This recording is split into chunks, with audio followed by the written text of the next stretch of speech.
Malachi, c'est le dernier livre de l'Ancienne Alliance. D'ailleurs, ça veut dire messager de l'Éternel. Malachi est le dernier prophète et c'est quelqu'un que Dieu a utilisé le dernier. Après lui, il y a une longue période de silence où Dieu ne parle plus. Et si vous prenez la période de Malachi à Jean-Baptiste, pour les 4 siècles environ, Dieu ne parle plus. On appelle ça la période du silence ou la période du voile. C'était Dieu, il ne parlait ni par les prophètes ni par aucun moyen. Et c'était un long moment où Israël s'était apostasié, la Torah a été presque oubliée par un grand nombre de gens. Et c'est à partir de cela qu'ils ont eu l'idée de commencer à construire des synagogues avec le reste qui étaient fidèles pour se rappeler à quelques fois là. Et c'est là qu'il y a eu aussi l'apparition de livres de Talmud, c'est-à-dire de petits recueils où chacun était essayé d'interpréter à sa manière la loi pour qu'Israël n'oublie pas la loi. Et vous allez comprendre que dans le langage de Malachi, il reproche Israël de 5 ou 6 péchés. Il reproche d'avoir repoussé l'amour de Dieu. Deuxièmement, il reproche d'avoir rejeté la fidélité de Dieu. Troisièmement, il reproche d'avoir contesté la justice de Dieu. Il reproche de n'avoir pas amené, donné à Dieu la gloire et l'honneur qui lui est dit. Cinquièmement, il reproche d'avoir bafoué la grâce de Dieu. Sixièmement, il reproche d'avoir touché à ce qui appartient à Dieu jusqu'à lui voler ses enfants et ses biens. Mais le livre de Malachi se termine par une promesse. La venue est de lui. Élie viendra.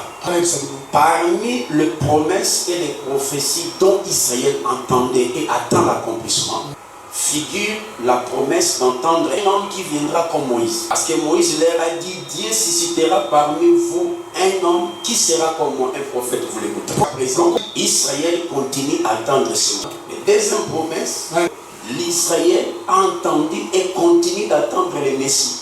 Parce que le Messie qui est venu, que nous avons réussi pour eux, il ne leur a pas convenu. C'est pourquoi la Bible dit, étant parti chez les siens l'ont rejeté. Mais à tous ceux qui l'ont reçu, c'est-à-dire une partie des Juifs qui a reçu, et à ceux qui croient à son nom. Ceux qui croient à son nom, c'est nous les païens qui n'avons pas dit.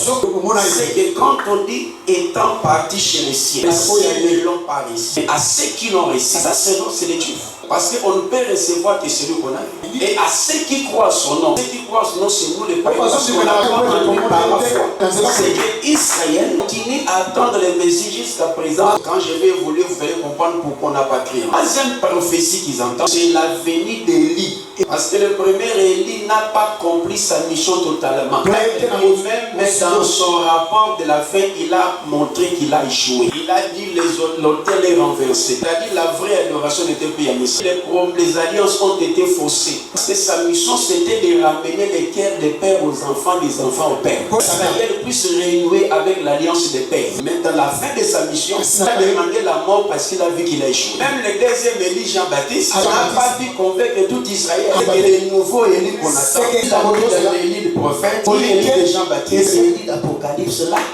Mais quand on parle de ces choses, laissez-moi vous rappeler que ces 3 personnages sont des personnages importants de la prophétie. Que ce soit le Moïse dont ils entendent, que ce soit les messies qui n'ont pas compris. Ce sont 3 figures emblématiques mais prophétiques. Et ces 3 figures sont des figures prophétiques. Premier constat.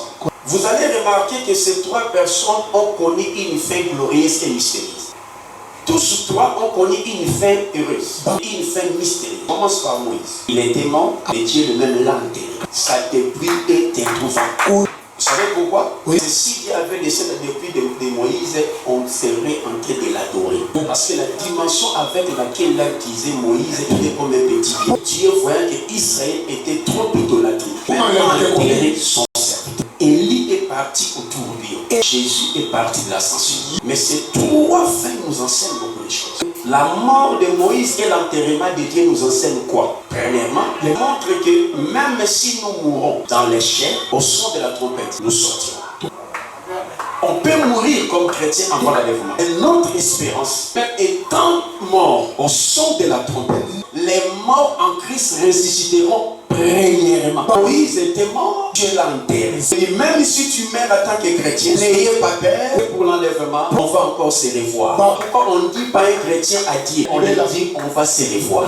Parce qu'il a quitté le monde, mais il est de la sainte attente avant l'église. Mais Élie est parti au tourbillon. Cela montre, même si l'enlèvement t'est trouvé vivant, si tu y as Dieu, tu partiras pas avec ses corps, mais avec le corps céleste. Pourquoi Élie a dit à Élisée, tu me demandes une chose qui est difficile, mais si tu seras là quand je serai en train, tu auras ce que tu veux. Or, lorsque Élie partait, les tourbillons, c'était la gloire de Dieu qui empêchait l'armée égyptienne d'atteindre Israël. Vous ne vous êtes pas encore demandé, lorsque l'armée égyptienne suivait Israël, pourquoi il n'a pas atteint? Parce que Dieu a séparé l'armée et Israël par les grands tourbillons. Il était là pour freiner la marche des chevaux d'Égyptiens afin qu'ils n'atteignent les tourbillons. C'est le mystère de Dieu. Il faut empêcher le mal pour que le salut